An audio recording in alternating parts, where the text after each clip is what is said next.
I've been given the task of talking about the future of medicines uptake and effectiveness monitoring.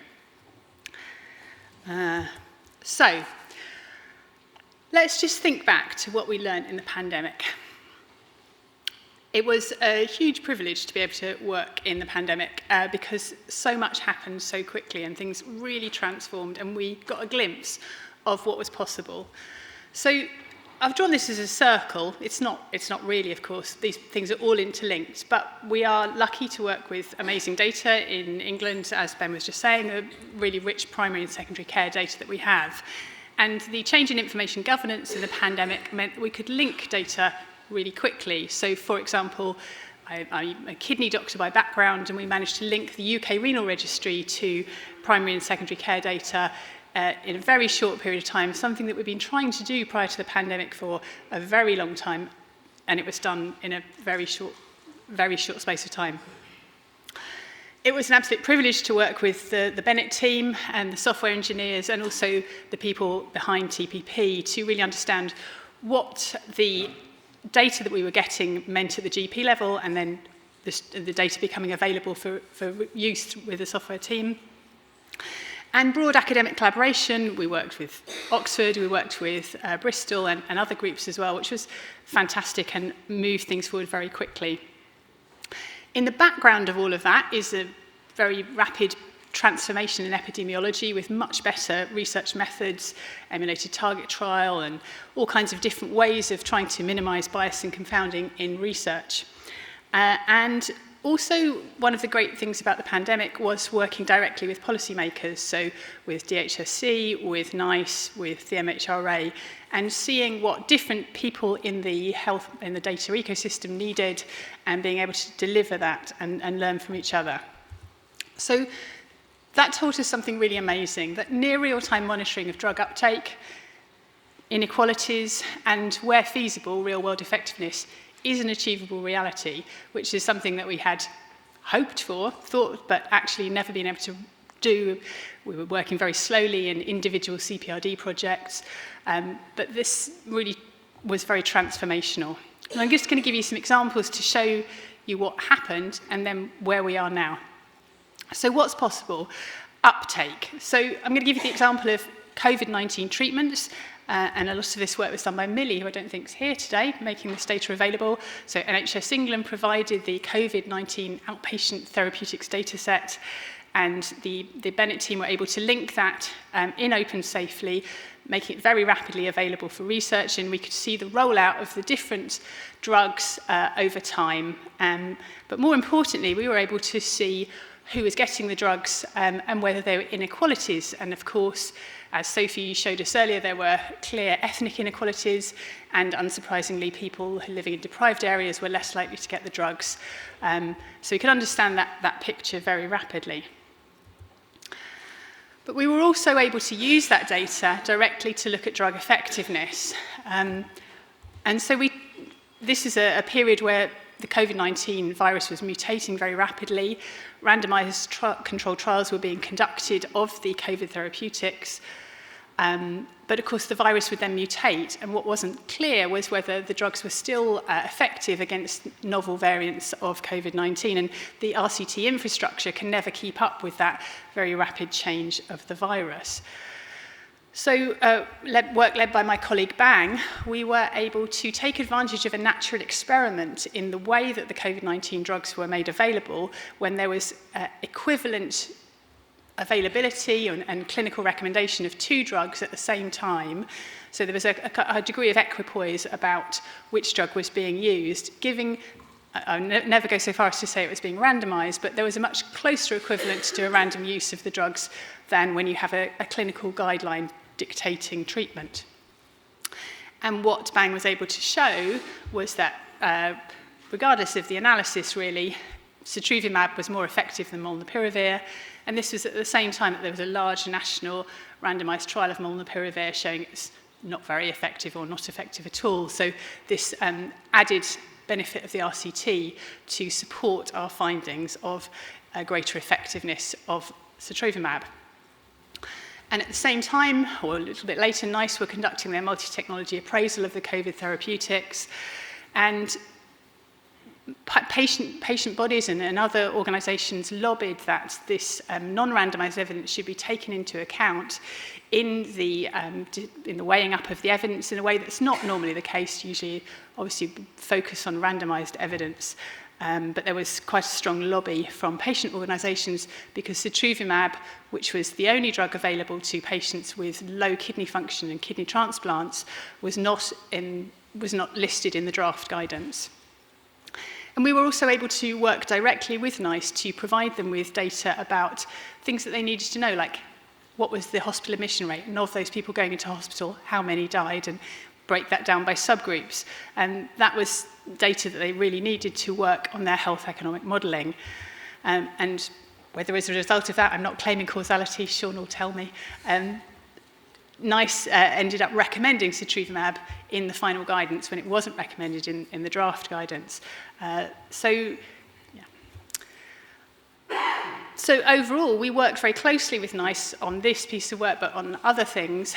And as I mentioned, this direct working between academic groups, epidemiological groups, and policymakers showed what was possible. And that, in part, led me to write a grant using real-world evidence to try and work directly with NICE to integrate the real-world evidence into their processes as something that was very much going on within NICE anyway, based on their adoption of the real-world evidence framework.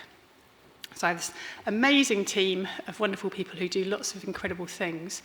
And we work with NICE across 3 different areas, seeing if real-world evidence can support clinical guidance development, we're looking at inequalities in the rollout and whether it's who's using the drugs, understanding the use of real-world evidence in the decision-making, and also feeding into the health technology appraisal process. So we're just going to touch on an example of that as to where we are now, post-pandemic.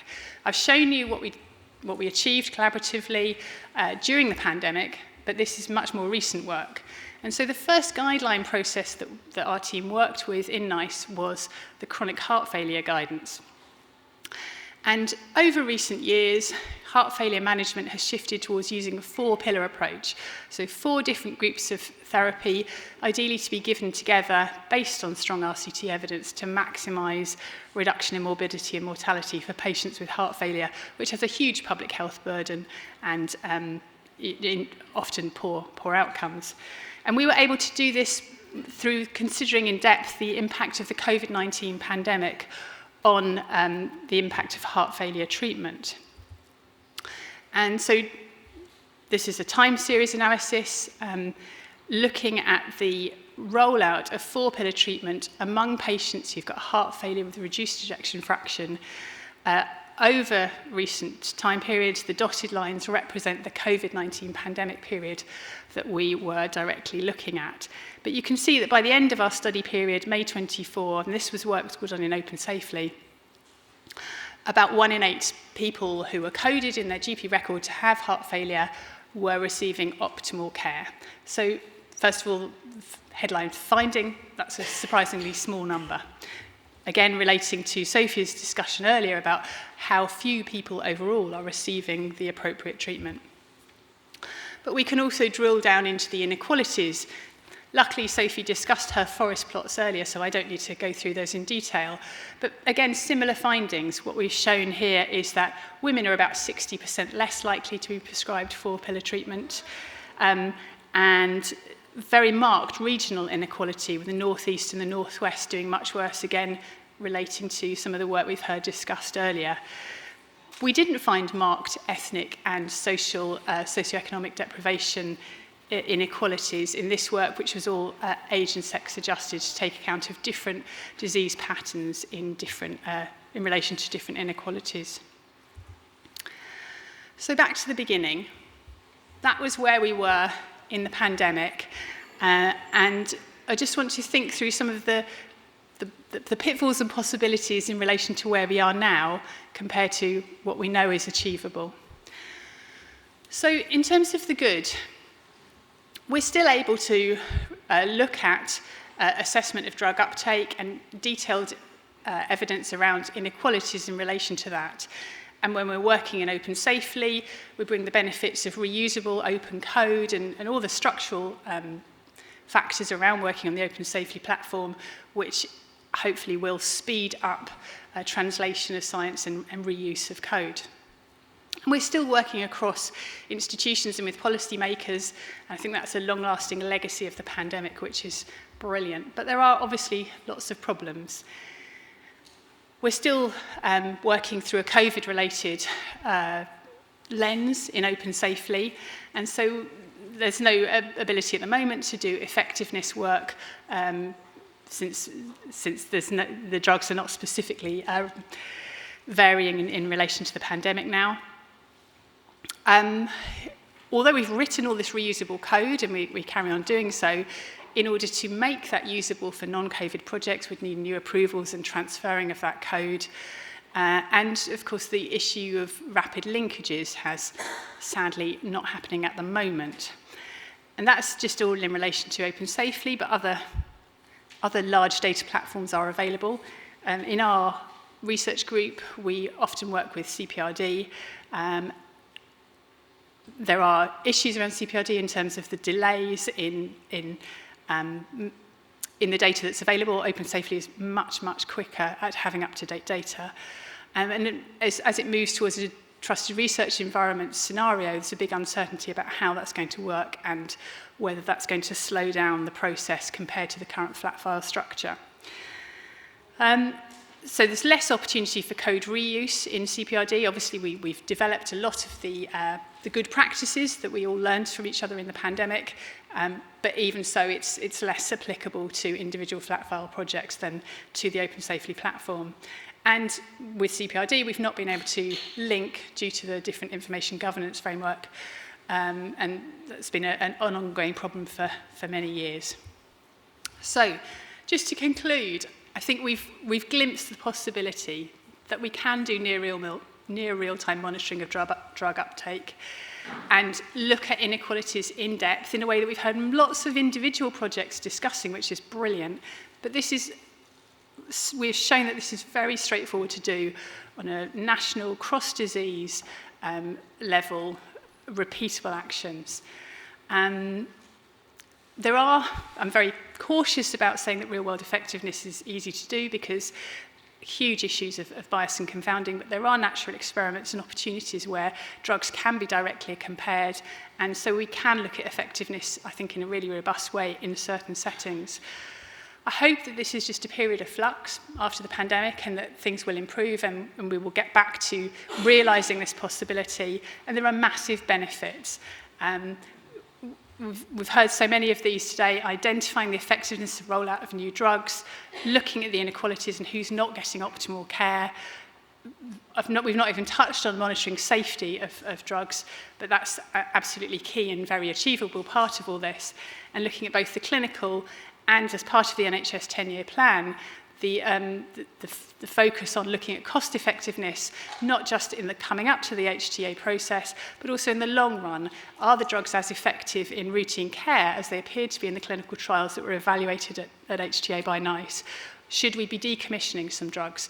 Could we be saving the NHS money in that way, particularly for those drugs where the evidence base is very shaky when they come through the HTA process? Thanks very much.